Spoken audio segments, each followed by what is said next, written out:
Selamat mendengarkan podcast ini. 21 Februari 2022. Akses. Dengan hati yang mengasihi Allah, pasti kita berperilaku indah. Pasti hidup kita kudus, tidak bercacat, tidak bercela, dan pasti kita akan mengasihi sesama kita seperti kasih Allah.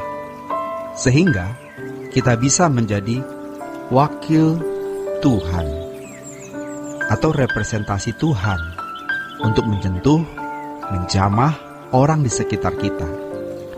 Dengan hati yang mengasihi Allah, kita bersedia untuk terus berproses guna mengalami perubahan. Dengan hati yang mengasihi Tuhan, kita akan merespon anugerah Tuhan, yaitu dengan menyediakan hidup ini sepenuhnya, hidup kita sepenuhnya. Belajar firman, menyediakan waktu berdoa, menyangkal diri, dan kita melakukan apapun yang Tuhan kehendaki di dalam hidup kita. Maka, hanya orang yang benar-benar mengasihi Tuhan yang dapat memiliki dan mengalami keselamatan. Ingat, bahwa keselamatan itu diubahnya manusia menjadi rancangan semula, atau dikembalikannya manusia ke rancangan semula. Dan ini harus ada proses yang dijalani, dan proses itu bisa berlangsung kalau seseorang mengasihi Allah.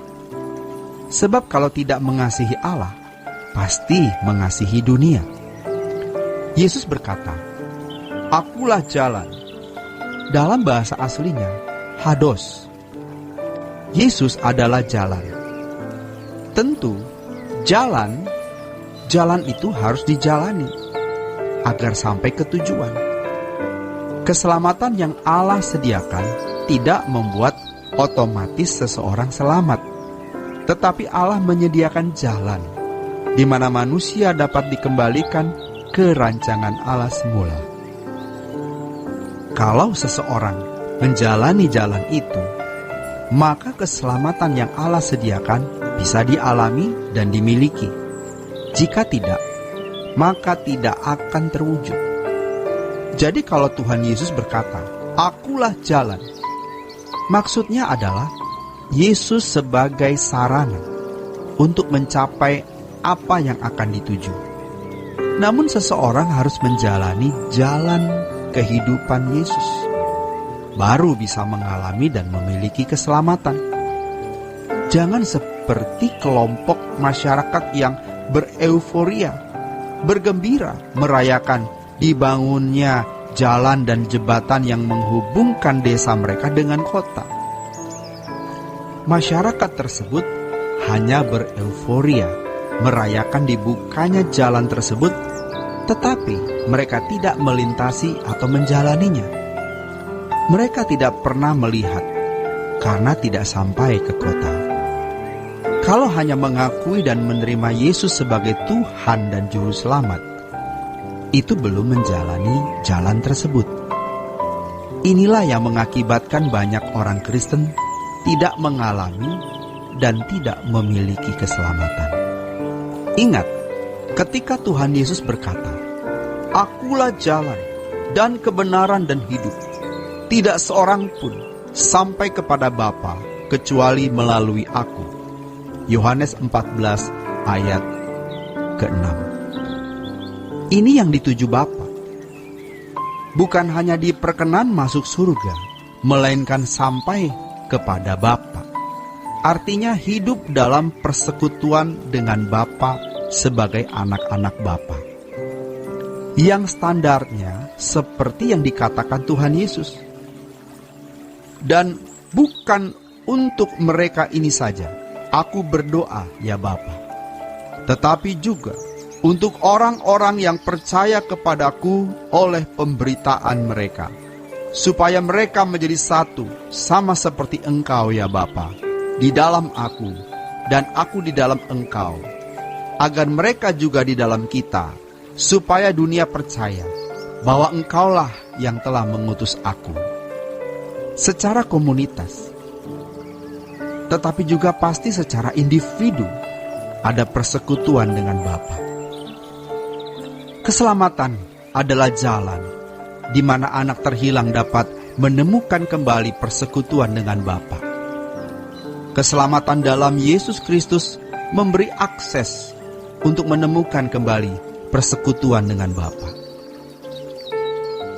Seperti anak terhilang di Lukas 15 ayat 11-24, sang Bapa sangat mengharapkan anaknya pulang agar dapat kembali bersekutu dengan dirinya. Tetapi masalahnya, apakah anaknya memiliki kerinduan kepada bapaknya? Kalau anak yang terhilang mengasihi bapaknya, ia pasti merindukan suasana rumah bapaknya, dan tentu pusatnya adalah bapaknya. Maka, ia melakukan apapun untuk bisa bertemu dengan bapaknya. Allah Bapa merindukan anak-anak yang terhilang untuk pulang kembali. Kalau tidak ada kurban dari Tuhan kita, Yesus Kristus, tidak ada akses, tidak ada jalan. Seandainya Adam tidak jatuh dalam dosa, Adam bisa bersekutu dengan Bapa. Bapa sebenarnya bisa tidak membutuhkan siapa-siapa, apalagi manusia. Tetapi kalau Allah berkenan menciptakan makhluk yang disebut manusia, yang bisa hidup serupa dengan Dia, berarti Allah menyediakan dirinya untuk bersekutu dan bercengkerama dengan anak-anaknya. Allah tidak bisa diatur oleh siapa-siapa. Allah mengatur dirinya sendiri. Kalau sampai Allah berkenan untuk mau dan bisa dibahagiakan oleh makhluk yang bernama manusia, betapa hebat makhluk ini. Tetapi kalau makhluk ini menyia-nyiakan kesempatan untuk menjadi anak-anak yang membahagiakan Allah, betapa celakanya. Allah Bapa merindukan adanya manusia-manusia yang telah dipilih sebelum dunia dijadikan.